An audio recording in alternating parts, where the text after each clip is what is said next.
Livro Ave Cristo, por Francisco Cândido Xavier, pelo Espírito Emmanuel. Segunda parte 2.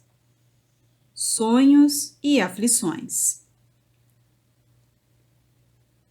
De olhos postos no firmamento que se povoava de constelações, vamos encontrar Basílio, envolvido pelas brisas suaves do rio, falando para os ouvidos de Tassiano, admirado. A vida, para nós, ainda representa impenetrável segredo celeste. Não passamos de animálculos que pensam. O poder é uma fantasia na mão do homem, assim como a beleza é um engodo no coração da mulher. Visitei o Egito em companhia de 2 sacerdotes de Amatunte, e ali encontramos variados remanescentes da sabedoria imortal. Estudei minuciosamente, nas pirâmides de Gizé, os problemas da vida e da morte, entrando em cogitações profundas sobre a transmigração das almas. O que aprendemos em nossos cultos exteriores é mera sombra da realidade. A truculência política dos últimos séculos prejudicou em toda parte o serviço da revelação divina. Creio assim que nos abeiramos de tempos novos. O mundo tem fome de fé viva para ser feliz. Não admito estejamos limitados à existência física e o Olimpo há de ampliar-se para responder às nossas aspirações. Não acreditas, porventura, interferiu o interlocutor preocupado, que nos basta a felicidade coletiva, a confiança pura e simples na proteção dos deuses, dentro do culto aos nossos antepassados? Sim, considerou o ancião. Simplicidade é também uma das faces do enigma.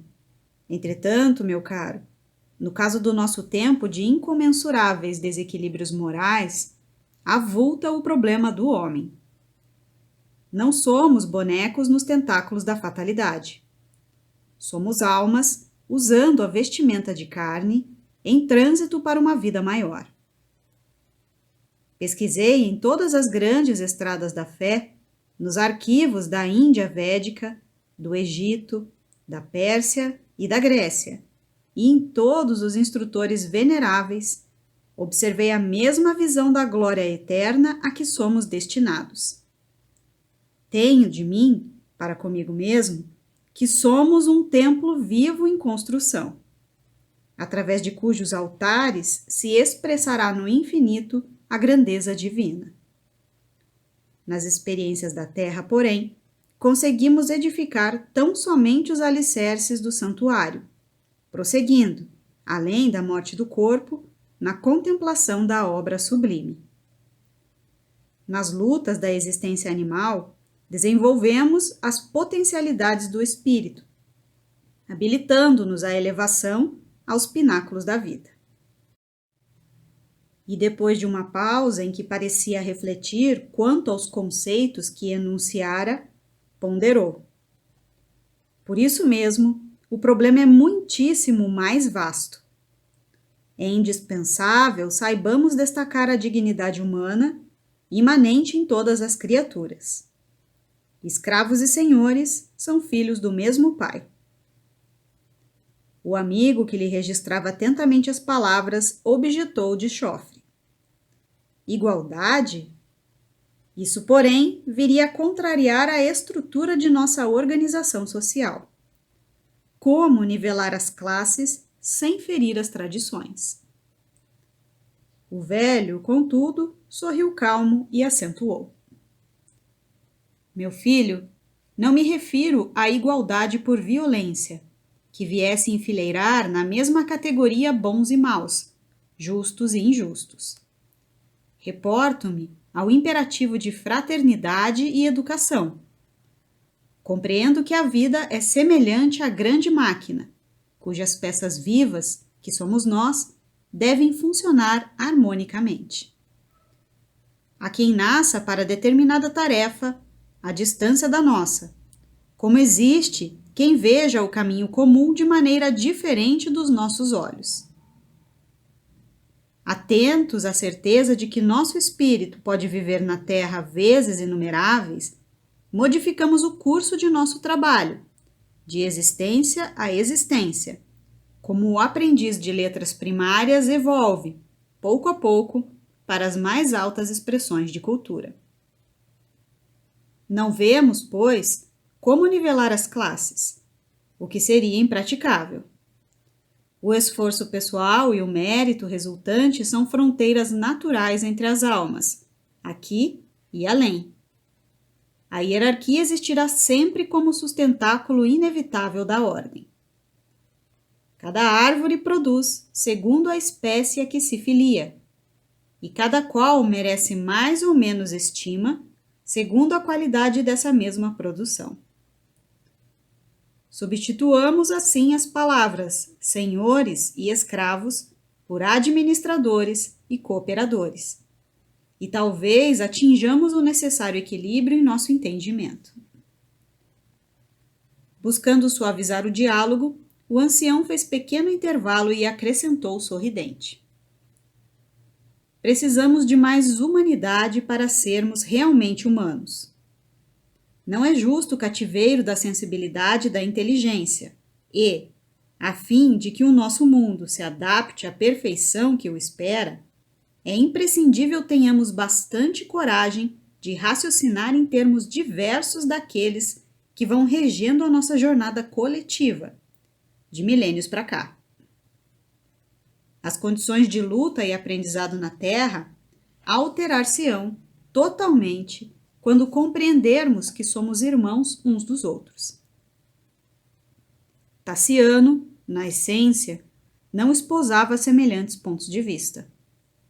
Nunca pudera ouvir a palavra fraternidade sem revoltar-se. Contudo, menos impulsivo agora, rememorava as conversações que mantivera com o pai em outro tempo. Basílio era um autêntico sucessor de Quinto Varro.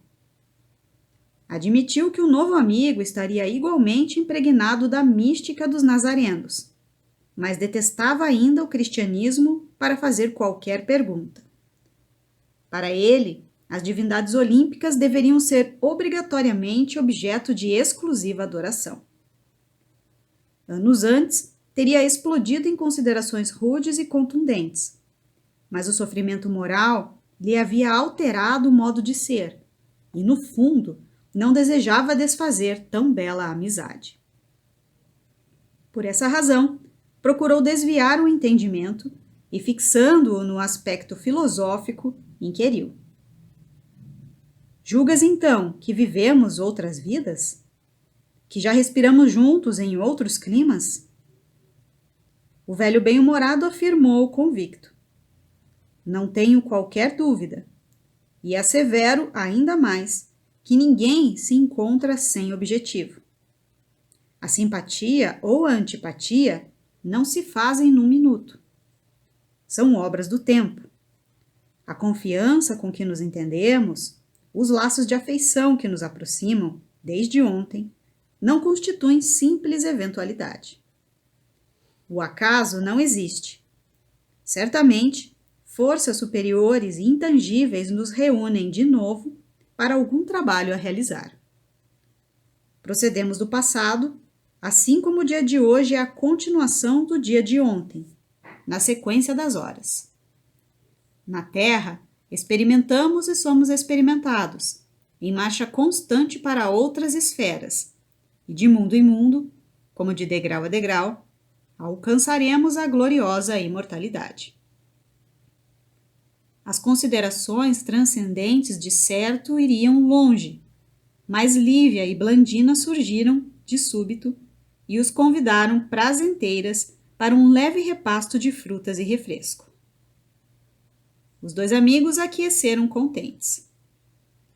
Taciano, naquela noite de palestra, mostrava-se mais alegre, mais expansivo. Reportou-se ao contentamento da filhinha na expectativa de afeiçoar-se mais intimamente à mestra, e comentou os planos que ele mesmo delineara, feliz. Basílio passaria a residir numa casa próxima da Vila Vetúrio, onde o afinador encontraria amplos recursos para instalar-se condignamente com a filha. Estariam todos, desse modo, em permanente comunhão. E o entusiasmo, que é sempre o responsável pelos milagres da alegria, materializou o projeto sem perda de tempo. Numa semana verificou-se a desejada alteração. Pequeno sítio foi alugado para o filósofo e a primeira manhã de passeio para Tassiano, Lívia e Blandina despertou numa admirável festa de luz. O bosque orvalhado era fartamente percorrido por brisas frescas, que perpassavam pelas flores, carreando-lhes o perfume para longe. Aves delicadas atitavam e gorjeavam nas árvores esguias e ramalhosas que se mantinham verdes e lindas, como ofertas vivas da terra ao céu sem nuvens. Enquanto a menina, corada de sol, perseguia, curiosa, um grupo de borboletas, Tassiano parou à frente de um ninho cheio de filhotes em plumes e, mostrando-o à companheira de excursão, exclamou emocionado: quanta alegria nesta família feliz! A moça contemplou o quadro com grande enlevo e concordou contente. A natureza é sempre um livro divino. O patrício fitou-a com indisfarçável ternura, deixando transparecer os sentimentos indefiníveis que lhe afloravam na alma, e considerou: Lívia, há momentos em que, por mais se nos fixe a confiança nos deuses, mais se nos torna o coração um labirinto de perguntas sem resposta. Por que motivo um pássaro pode fazer a própria casa em harmonia consigo mesmo e um homem é constrangido a sofrer a influência dos outros na realização dos menores desejos? Por que razão corre em paz a corrente de um rio para fundir-se no mar largo, enquanto os dias da alma humana se escoam, atormentados, na direção da morte? Haverá mais clemência nas divindades imortais para os seres inferiores? Seremos, porventura, consciências caídas no integral esquecimento de si próprias, algemadas à terra para serviços de purgação? A jovem, que se conturbara ante a chama afetiva que lhe resplendia no olhar, pronunciou alguns monossílabos, evidenciando o propósito de modificar a conversação. Mas Tassiano, encorajado com o rubor espontâneo que assomara a face da interlocutora, prosseguiu carinhosamente: sempre admiti que as tradições familiares devem nortear os nossos sentimentos. Casei-me, por isso, em obediência a elas, e dentro delas formei a pequena família que me segue os passos. Procurei na esposa que os deuses me trouxeram uma irmã para a viagem no mundo. Supunha que o amor, tal como o vemos na existência comum, gerando tantos crimes e tantas complicações, não passasse de mero impulso plebeu das almas menos afeiçoadas à dignidade social. Sinceramente, não surpreendi em Helena a amiga que meu espírito aguardava. Tão logo se nos fez mais íntima a experiência em comum, percebi a distância moral em que nos situávamos. Contudo, nela encontrei amorosa mãe para minhas filhas e conformei-me. O moço esboçou amargo sorriso e continuou: a vida não foi feita de encomenda para nós, de vez que somos subordinados dela, com o dever de aproveitar-lhe as lições. Cerrei, assim, as portas do ideal e passei a existir como tantos outros existem, apagando em mim mesmo qualquer despertamento do coração. Agora, porém, que nos vimos, tenho noites mal dormidas. Penso em alguma surpresa da sorte que me faculte a felicidade de aproximar-me de ti. com liberdade bastante para oferecer-te o que tenho. É pouco, bem sei, mas é o coração inteiro que deseja restaurar-se para ver-te feliz. Tenho imaginado uma vida nossa, essencialmente nossa, à distância deste sítio, onde muitas recordações aflitivas me vergastam a alma. Levaríamos conosco Blandina e teu pai, afastando-nos de tudo o que possa alterar o ritmo de nossa aventura.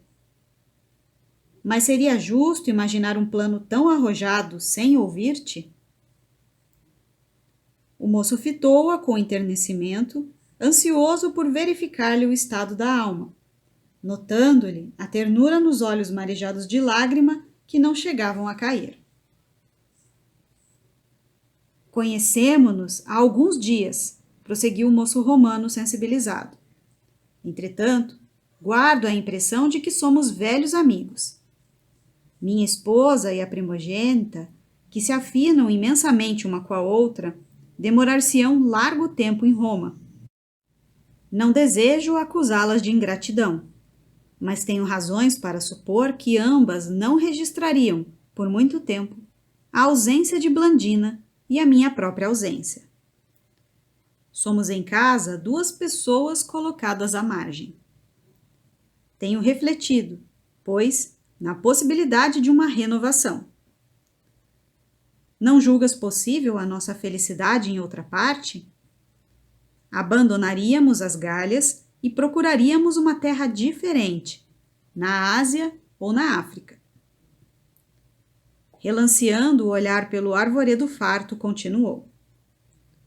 Esta herdade, não obstante a beleza de que se reveste, é o túmulo das mais belas esperanças de minha mocidade. Um sopro de morte aqui me transformou o destino. Há momentos em que desejaria incendiar os bosques, destruir as plantações, derrubar o palácio e dispersar os servos para arrancar um novo mundo da minha própria solidão. Todavia, quem, por mais poderoso, fará realmente o que deseja? Contemplou a filha adotiva do filósofo com intraduzível esperança a fluir-lhe do olhar. E tomando-lhe a destra, de leve, rogou. Que me dizes de tantas e tão amargurosas confidências? Lívia, que a ruborização do rosto fizera mais singular e mais linda, respondeu com tristeza e simplicidade. Taciano, meu pai costuma dizer que as almas capazes de tecerem a perfeita aventura conjugal habitualmente se encontram tarde demais. Quando não são surpreendidas pela morte que as separa em plena alegria, são detidas por insolúveis compromissos que lhes inibem a aproximação. Mas meu casamento não é obstáculo intransponível, atalhou o moço, algo perturbado. Helena desvencilhar-se-ia de mim como quem se livrasse de um fardo. A moça, contudo, embora serena, acentuou com amargura. O grilhão não pesa, entretanto, somente numa das conchas da balança. Eu também sou casada. O interlocutor sentiu que uma onda de frio lhe gelava o coração, mas permaneceu firme à escuta. Quando meu pai se referiu aos dissabores que nos defrontaram em Massília, reportava-se ao meu inquietante problema pessoal. A moça fez pequena pausa, dando a ideia de quem acordava a memória, e prosseguiu. Há quase 2 anos, houve em Massília uma festa ostentosa, em homenagem ao patrício Aulo Sérgio Tuliano, de passagem pela cidade. Instado por amigos, meu pai permitiu que eu me incumbisse de vários números musicais na noite de maior regozijo público. Nessa ocasião, conheci Marcelo Volusiano, um moço que de imediato se interessou por minha companhia e que em poucos meses se fez meu esposo. Meu pai sempre alegou a necessidade de conhecer-lhe os antecedentes antes de formular a sua aprovação ao matrimônio. Todavia, sentindo-se idoso e enfermo, procurou satisfazer aos meus anseios de moça, porquanto não alimentava qualquer dúvida quanto à correção do rapaz que me despertara para as alegrias do amor. Ele asseverava proceder de nobre família, com recursos suficientes para garantir-se em variados negócios, e aparentava tanta prosperidade financeira que não vacilei em aceitar como verdade pura as informações com que nos se fazia conhecer. Marcelo, porém, logo após o matrimônio, mostrou-se irresponsável e cruel. Desapareceram dele os modos aristocráticos do amigo de Aulo Sérgio. Além de tirano bem posto, era um jogador impenitente de anfiteatro, mergulhado em atividades escusas. A princípio, meu pai e eu tudo fizemos para subtrair-lhe o vício que o subjugava, e para alcançar esse fim, não hesitei em trabalhar como arpista em festas pagas, acreditando cooperar com ele na solução de débitos numerosos. Contudo, cedo reconheci que ele me usava os dotes artísticos para atrair relações importantes, junto das quais obtinha vultuosas aventuras financeiras, cuja extensão nunca pude conhecer. A moça suspirou, magoada pelas dolorosas reminiscências, e prosseguiu. Se o problema estivesse limitado aos desgostos de ordem material, provavelmente ainda nos achássemos em Massília, tentando o reajuste. Marcelo, entretanto, apesar de minha dedicação afetiva, em 6 meses de convivência, parecia entediado de meu carinho, e apaixonando-se por Sublícia Marcina, inteligente poetisa e bailarina de renome, passou a viver, em companhia dela, sem abandonar a nossa casa. Tantos espetáculos deprimentes presenciamos que meu pai deliberou a nossa transferência para cá, buscando a nossa renovação. E qual é a tua atitude à frente do patife que assim procedeu?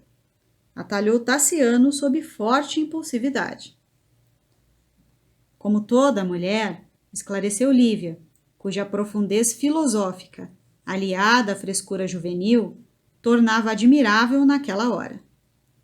Sofri muito, a princípio, mas, com o auxílio do céu, o meu ciúme acabou em piedade. Julgo Marcelo demasiadamente infeliz para condená-lo. Não creio possa ele desfrutar a tranquilidade de uma vida digna. Tassiano fitou-a com admiração e pesar e considerou afetuoso. Por que razão pensas desse modo? Não é comum semelhante atitude numa jovem que ainda não alcançou os 20 anos. Acaso não serás tão mulher quanto as outras? Lívia, porém, sorriu algo triste e observou. Não tive mãe que me quisesse. Devo a minha compreensão ao pai que me acolheu. Desde cedo, habituei-me a acompanhá-lo nas digressões filosóficas e a interpretar a vida segundo as realidades que o mundo nos oferece. Na época em que quase todas as meninas estão perturbadas pela ilusão, fui conduzida à responsabilidade e ao trabalho. Em Massília, tudo nos custou caro ao esforço pessoal, e por isso aprendi que não atingiremos a paz sem desculpar os erros alheios, que, em outras circunstâncias, poderiam ser nossos. Não sentes, então, saudades do homem que amaste? Não lhe disputarias a posse? Por quê? Indagou a interlocutora serena. As saudades que eu posso experimentar não devem impedir o céu de mostrar-me o melhor caminho. Bom seria se eu pudesse partilhar a felicidade com meu esposo. Entretanto, se esse convívio me constrangesse a cometer um crime, em desacordo com a retidão de minha consciência, não será mais justo o benefício da ausência? Quanto a disputar atenções e carinhos de outrem, não creio seja o amor objeto de leilão. O afeto, a confiança, e a ternura, a meu ver, devem ser tão espontâneos quanto as águas cristalinas de um manancial. Não acreditas, porém, na sobrevivência da felicidade noutros moldes? E, baixando o tom de voz, que se fizera mais doce, o marido de Helena perguntou: Não admites a nossa capacidade de construir novo ninho em novo campo de compreensão e ventura? Lívia, extremamente enrubescida, lançou-lhe inesquecível olhar e concordou. Sim, creio. Sinto em tua dedicação, nobre e calma, uma praia linda e segura, capaz de proteger o barco do meu destino contra todos os vendavais. Amo-te muito. Descobri esta verdade logo que nos vimos pela primeira vez. Compreendo agora que Marcelo me trouxe os encantamentos da menina, ao passo que, em tua companhia, assinalo em mim os anseios da mulher. A nenhuma glória feminina poderia eu aspirar mais alta que a de compartir de teus sentimentos. Entretanto, não mais nos pertencemos. Anotando-lhe a última frase, marcada de desapontamento e amargura, o filho de Varro interrompeu-lhe a palavra considerando-o impulsivo. Se me queres, e se eu te quero tanto, por que nos prendermos aos que nos desprezam? Renovaremos a própria sorte. Seremos felizes. Teu pai entender-nos-á. Lívia desatou o pranto de emotividade que lhe dominava o coração e falou em voz entrecortada. Possuis, ligada ao teu nome, a esposa que te premiou com 2 filhinhas. Minha esposa? Ponderou o interlocutor inquieto. E se eu te dissesse que ela não encontrou em mim o homem que esperava? E se eu te afirmasse com provas inequívocas que ela se consagrou a outra espécie de amor? A moça suspirou aflita e comentou. Não duvido de teus informes, contudo, o tempo e o espírito de sacrifício podem modificar a situação.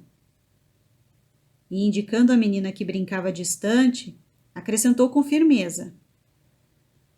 Blandina é também um amor que confia em nós. Se adotássemos uma conduta igual à daqueles que nos ferem, talvez lhe envenenássemos irremediavelmente o coração. De que nos valeria arrebatá-la aos braços maternos? Estaria presa em espírito a estas árvores da sua primeira infância. A separação lhe faria ver uma heroína inolvidável na mãezinha que lançaríamos com o nosso gesto ao menosprezo. E a devoção que desejaríamos dela receber, pura e simples, provavelmente estaria transformada em desconfiança e dor. Se algum dia deve provar o fel da verdade, que o cálice da angústia lhe seja imposto por outras mãos. Tassiano fitou a pequena de longe e calou-se, de voz embargada pela comoção. Estaremos juntos, esclareceu a moça, reanimando. O amor, acima de tudo, é entendimento, carinho, comunhão, confiança, manifestação da alma que pode perdurar sem qualquer compromisso de ordem material. Encontrar-nos-emos em Blandina, que será nosso ponto de referência afetiva. Os dias passarão sobre nós como vagas de beleza e esperança. E quem sabe o futuro? Talvez o tempo. Antes, porém, que pudesse terminar a frase, a menina alcançou-os com um belo sorriso, a oferecer-lhe soberbo ramo de gerânios encarnados. O genitor refugiou-se no silêncio e a pequenina dominou a conversação contando graciosas aventuras. Daí a instantes, o trio retomava o caminho de volta. No átrio da modesta casa que passara a habitar, Basílio aguardava-os com visíveis sinais de impaciência. Em reduzidas palavras, deu conta da preocupação que o afligia. Marcelo aparecera inesperadamente. Lívia empalideceu e tentou, com delicadeza, evitar um encontro entre os dois homens. Todavia, Tassiano, de semblante nublado, resolveu entrar e conhecê-lo de perto. O rapaz, que se abeirava dos 30 anos, era alto, de compleição elegante, mostrando formosa cabeleira a emoldurar-lhe os olhos móveis na fisionomia enigmática. Abraçou a esposa com alegria, como se nada houvesse acontecido de grave entre os dois, e saudou Tassiano efusivamente, chegando a desconcertá-lo. Parecia ter satisfeito em observar a mulher em companhia de um amigo novo, como quem se aliviava de um fardo na consciência. Em minutos, relacionou o objetivo da viagem que o trazia. Viera a Leão, acompanhando alguns cantores de renome que se destinavam a grandes exibições artísticas. Entretanto, acrescentava ele, talvez para prevenir indiretamente a esposa, não podia demorar-se. Diversos companheiros aguardavam-lhe o regresso em Viena. Uma bela festa na casa de Tito Fúlvio, abastado patrício de suas relações, compelia-o a retorno imediato. O pai de Blandina percebeu no recém-chegado um espírito inteiramente diverso da família que se afeiçoara. Marcelo era turbulento, exibicionista, paurador. Dava a ideia de um menino inteligente a brincar de viver. Não apresentava, no verbo fácil, qualquer frase que denotasse madureza de raciocínio. Trazia a mente apaixonada pelos assuntos do anfiteatro, do qual era frequentador inveterado. Sabia o número de feras enclausuradas nas jaulas de Massília. Quantos gladiadores podiam ali brilhar na arena, e quantas bailarinas viviam na cidade, dignas do aplauso público. Mas ignorava o nome de quem governava a próspera Gália Narbonense, onde vivia, e desconhecia completamente as suas indústrias e tradições. Tassiano, que o escutava a princípio com disfarçado rancor, depressa lhe reconheceu a fatuidade e passou a examiná-lo com mais calma e menos severidade. No fundo, porém, sentia-se aborrecido. Aquele visitante inesperado era um trambolho no caminho. Se pudesse, exilá-lo-ia no fim do mundo. A ideia de liquidá-lo em alguma emboscada bem feita agitou-lhe o pensamento. Contudo, não nascera com a vocação de assassino, e por isso expulsou a tentação que se lhe insinuava na cabeça. Não vacilaria, porém, na mobilização de todos os recursos para afastá-lo. Enquanto Marcelo se detinha loquaz na descrição das próprias bravatas, o filho de Varro refletia sobre a melhor maneira de empenhar amigos no afastamento do intruso. Absolutamente distanciado da conversação, imaginava como desterrar o marido de Lívia para algum ponto remoto. Não lhe suportaria a presença. Removê-lo-ia a qualquer preço. Foi quando o próprio Marcelo lhe ofereceu o ensejo desejado, exprimindo o propósito de voltar a Roma. Sentia-se asfixiado por dificuldades financeiras. Só a grande metrópole lhe facultaria lucro fácil, à altura de sua expectativa. Tassiano surpreendeu a brecha que buscava.